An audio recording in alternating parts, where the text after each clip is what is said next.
Most mortgage advisors get stuck on the journey of growth. So do you feel trapped, either as a solo person with a small team or trying to scale up? If the answer is yes, then I'm going to walk you through my 3 key phases of your mortgage brokerage business growth.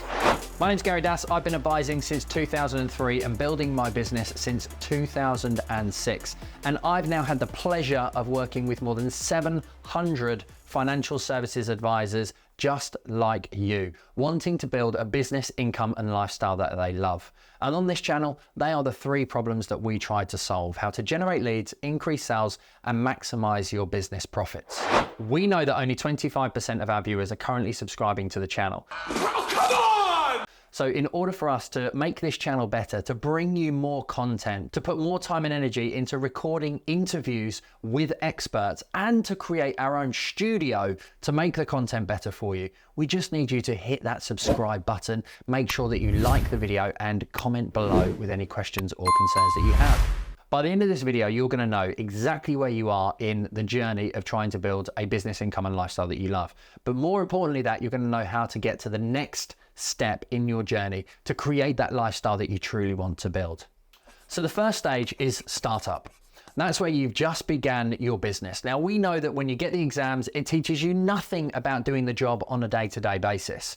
So the most important thing as a startup advisor working on your own is lead generation.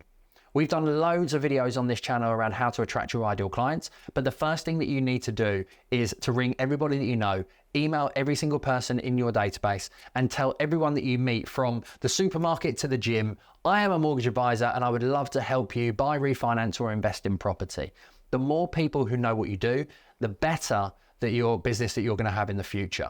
There's so many different ways that you can get leads. You can produce free content. My advice would be to focus on one specific social media channel and produce one specific piece of content, whether it's written, whether it's video like this, or whether it's just creating images and carousels for your audience.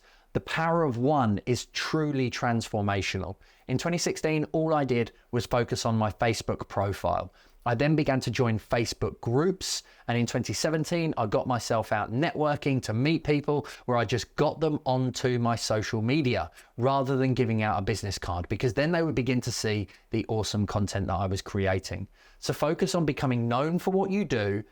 Focus on putting 2 to 4 hours every single day into driving new leads and building more engagement for you as an advisor. And I promise you, your business of tomorrow and getting to the next level will become much easier. The second phase is where you want to start recruiting team, or maybe you've already got a small team. This is where what worked in stage 1 will not work in stage 2. And this is where so many people get stuck. And I don't want you to get stuck here too. Maybe you've recruited your administrator, which should be your first hire, as soon as possible. Maybe you've even thought about taking on an advisor to delegate out some of those sales to, or some of the new leads that you're attracting. My advice in the current industry as of today would be to get an administrator, then get a protection advisor, and then potentially look for some sort of marketing support. They would be my first 3 hires. And as a team of 4, with you doing majority of the sales and doing the majority of the marketing, managing the finances, collectively, you could easily be a £400,000 to £500,000 a year business. Damn! But this is where you get stuck, because you continue to build your business based on the things that we talked about in phase 1, but also now you're getting referrals, recommendations, and the challenge with both these methods and all of the methods of free and organic methods is they're unpredictable. The leads come like buses. The deals you get at peaks and troughs. One month is absolutely amazing. The next month is like tumbleweed and a drought. And that makes you stressed. That makes you really fearful. And that makes you worried of when you're going to hire next, because the perception that you have at step 1, which you carry with you into step 2, is, how am I going to pay for that person's salary? Your responsibility level has gone up.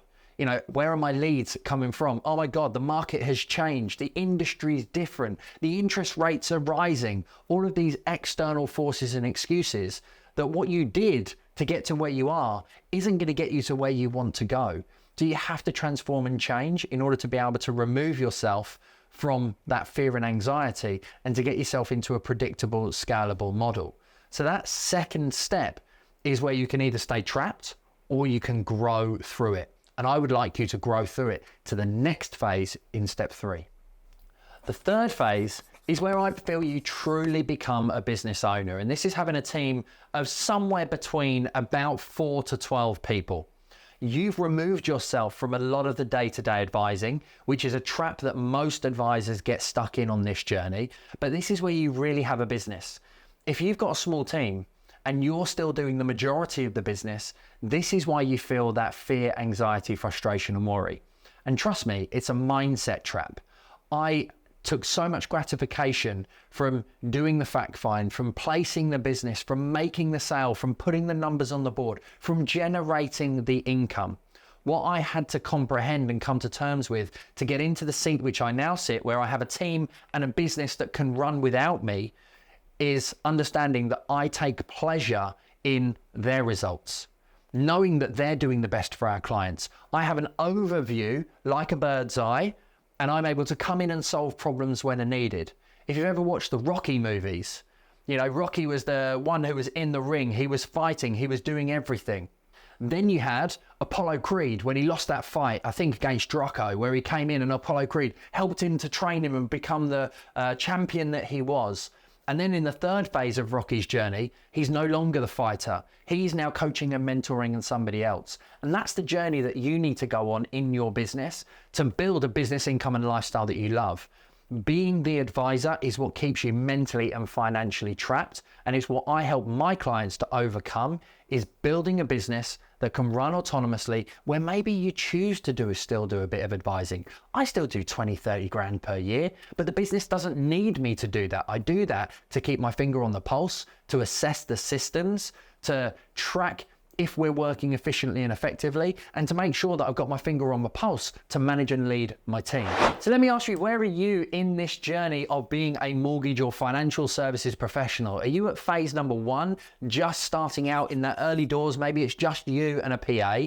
Are you at phase number 2, where you're hovering in the advisor phase, but you've got a bit of a team around you? You're too big to be small and too small to be big, you know, or are you in phase number 3, where you're starting to remove yourself from the day-to-day operations? Your business is starting to run more mechanically, more operationally, becoming more predictable. Let me know in the comments with a 1, 2, or 3 where you currently are, and let's keep the conversation going there. So I hope you enjoyed this episode. Next up, I'm going to be talking to you about building high-performing teams. So make sure that you go and check out next week's episode as well.